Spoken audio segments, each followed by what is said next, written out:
नहीं जनाब, एक और गोल्ड मेडल जो है पाकिस्तानियों, आप लोगों को बहुत बहुत मुबारक हो। और इस दफ़ा गोल्ड मेडल लेके आने वाला कोई मेल नहीं, कोई अरशद नदीम नहीं, बल्कि एक ख़ातून है, या बल्कि ख़ातून भी नहीं, एक एक लड़की हैं जिनका नाम बानो भट्ट है, और जिन्होंने मार्शल आर्ट्स के अंदर एशियन चैम्पियंस जो है वो बन गई हैं, और उन्होंने गोल्ड मेडल उसके अंदर जीता है। अब मेरे ख़्याल में हमें अरशद नदीम से हट के थोड़ा सा इधर भी आना चाहिए, और हमारी गवर्नमेंट जो कि अरशद नदीम को इतना ज़्यादा नवाज चुकी है, थोड़ी सी इनायत यहाँ पे भी करनी चाहिए। क्योंकि यहाँ पे भी बानो भट्ट का भी मैं आपको बैकग्राउंड बताऊंगा तो आप हैरान रह जाएंगे कि ये किस कैपेसिटी के अंदर, और मतलब अपनी मदद आपके तहत हमारी जो एथलेटिक्स हैं या हमारे जो चैम्पियंस हैं, यानी ये पाकिस्तान के लिए गोल्ड मेडल लेके आ रहे हैं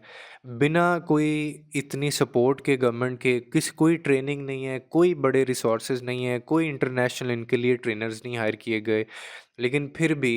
इन लोगों का जज्बा और इन लोगों का जो हौसला है वो इतना देखें, इनकी कैपेसिटी इतनी है कि इन सब चीज़ों के बावजूद भी ये पाकिस्तान के लिए गोल्ड मेडल लेके आए और पूरी दुनिया में पाकिस्तान का ये नाम रोशन कर रहे हैं। बानो भट्ट इनका नाम है, और मार्शल आर्ट्स के अंदर जो है इन्होंने एशियन चैम्पियंस लीग के अंदर ये मुकाबला कर रही थी, जिसके अंदर ये जीती हैं। आपने शायद ही खबर सुनी हुई हो, लेकिन उससे पहले मैं आपको बैकग्राउंड बताना चाहूँगा जो सुन के आप हैरान रह जाएंगे, और फिर आप ये समझेंगे इस चीज़ को कि मैं क्यों कह रहा हूँ कि किस कैपेसिटी के अंदर ये लोग पाकिस्तान का नाम रोशन कर रहे हैं, और हमें क्यों इन लोगों को इतना ज़्यादा नवाजना चाहिए, और क्यों हमें इतना ज़्यादा इन लोगों को रिस्पेक्ट देनी चाहिए।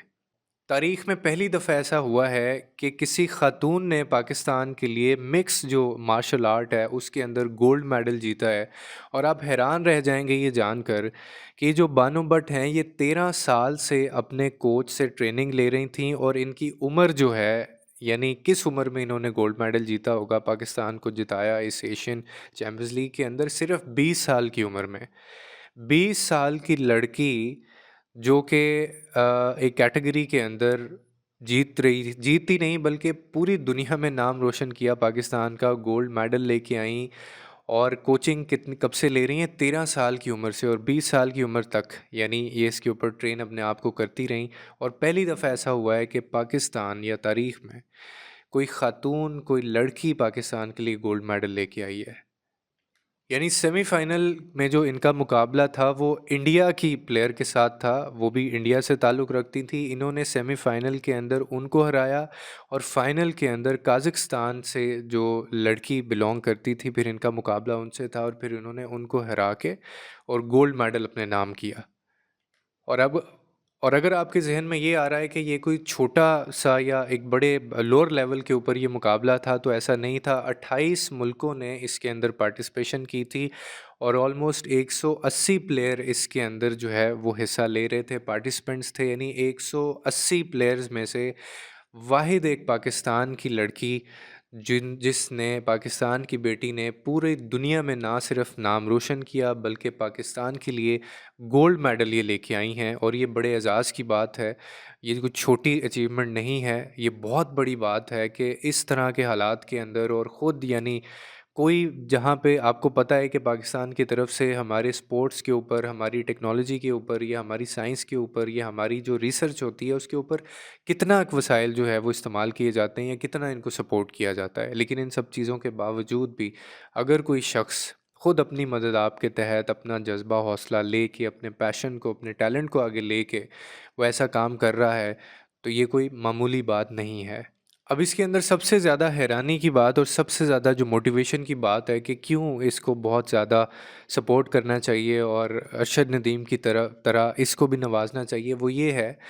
कि ये एक तो बहुत ज़्यादा मामूली से घराने से थीं, लाहौर से इनका ताल्लुक़ है। दूसरा, ये जब वहाँ पे मुकाबला लड़ रही थी तो पाकिस्तान की ये वाहिद लड़की थी, यानी पूरे उस कंपटीशन के अंदर वाहिद पाकिस्तान की जो खिलाड़ी थीं जिनका कोच उनके साथ मौजूद नहीं था, और उनका कोच इसलिए उनके साथ मौजूद नहीं था क्योंकि कोई स्पॉन्सर ही नहीं था, और हमारी गवर्नमेंट के पास इनको देने के लिए वसाइल ही नहीं थे। यानी एक वो बच्ची जिसका कोच भी साथ नहीं गया, और ऐसे मुकाबलों में आपको पता होता है कि कोच सामने खड़ा होता है और वो बता रहा होता है, वेयर एज़ दूसरे जो ममालिक से जिन्होंने हिस्सा लिया हुआ था, उनके एक असिस्टेंट कोच होता है, फिर कोच होता है, फिर पता नहीं बीच में कितने और ज़्यादा आगे उनको समझाने वाले, उनको टैकल करने वाले होते हैं, डील करने वाले होते हैं। लेकिन इस बच्ची के साथ कोच नहीं गया, वो लाहौर से बैठ के इंस्ट्रक्शंस देता रहा, इसको देखता रहा, और ये बच्ची वाहिद मुकाबले के अंदर जो थी, जिसका कोच वहाँ पे मौजूद नहीं था, लेकिन उसके बावजूद इसने ना सिर्फ मुकाबला जीता बल्कि गोल्ड मेडल जीता। और उसके बाद इन्होंने क्रेडिट अपने कोच को दिया कि मैं वही सब कुछ करती रही जो मेरे कोच ने मुझे बताया। तो ये बहुत एक मोटिवेशन भी इस चीज़ से मिलनी चाहिए। और ये पुरज़म है, जब इनका इंटरव्यू लिया गया तो ये कहने लगी कि अगला जो मेरा मुकाबला है या अगला मेरा जो टास्क है वो है कि मैं वर्ल्ड चैम्पियन की तरफ जाऊंगी और इंशाल्लाह मैं वो जिताऊंगी। हम कब अपने जो खिलाड़ी हैं, अपना जो टैलेंट है, उन लोगों को हम प्रमोट करना शुरू कर देंगे और कब तक हम सारा पैसा, सारी अपनी जान जो है वो क्रिकेट के ऊपर लगाएंगे और जो चीज़ हमें रुस्वा करती रहेगी, कब तक हम ये सारी चीज़ें करते रहेंगे? शायद हमें समझ नहीं आती, या हम लोग इन लोगों को सपोर्ट नहीं करना चाहते हैं, या हम लोग इनकी कदर नहीं करते। तो गुज़ारिश है कि इन लोगों की इज़्ज़त करें, इन लोगों की कदर करें, क्योंकि ये वो लोग हैं जो अपने बेचारे, इनके रिश्तेदार इनको पैसे देते हैं, कोलीग्स या फैमिली में कोई इनको सपोर्ट करता है, या इनकी अपनी सेविंग्स होती हैं, और ये अपनी मदद के तहत जाते हैं, लड़ते हैं, मुकाबला करते हैं। और ऐसे में अगर कोई बच्चा या बच्ची गोल्ड मेडल ले आता है, कोई मुकाबला जीत जाता है, तो हमें अपने इन हीरोज़ की कदर करनी चाहिए, क्योंकि ये वो लोग हैं जिन्होंने आगे जाके पाकिस्तान का नाम रोशन करना है। इसके अलावा हमने जितना नाम रोशन करना था हम तो कर चुके हैं। और दुनिया में पाकिस्तान का जो इम्प्रेशन है वो कुछ और चीज़ों की वजह से है, ठीक है? 2 नंबरी में हमारा सबसे बड़ा नाम है, मुनाफ़क़त में हमारा सबसे बड़ा नाम है, धोखे देने में, भिखारियों में हमारा सबसे बड़ा नाम है। लेकिन हम लोग इन अपने टैलेंट जो जो खुद यानी ये सारी चीज़ें करते हैं, उनको कब सपोर्ट करना शुरू करेंगे? तो अल्लाह ताला इसको और हौसला हिम्मत दे इस बच्ची को, और मेरी तरफ से बहुत बहुत मुबारक हो बानो भट्ट को, इसकी फ़ैमिली को। और गुजारिश है कि शायद गवर्नमेंट को इस चीज़ की थोड़ी अकल समझ आए और वो थोड़ा अपना ध्यान अब अरशद नदीम से हटा के इनकी तरफ भी ले आए, क्योंकि इन्होंने भी जो किया है वो एक कारनामा है और इन्होंने भी पाकिस्तान का नाम रोशन किया है। लेकिन ऐसा होता नज़र नहीं आ रहा, क्योंकि फ़ोकस सिर्फ़ एक तरफ है। आपकी क्या राय है? अगर आप कुछ कहना चाहते हैं तो कमेंट सेक्शन खुला है, आप उसमें अपनी फ़ीडबैक दे सकते हैं। मज़ीद वीडियोज़ और अपडेट्स के लिए हमारे साथ रहिए। आप देख रहे थे उमर ताहिर टॉक्स।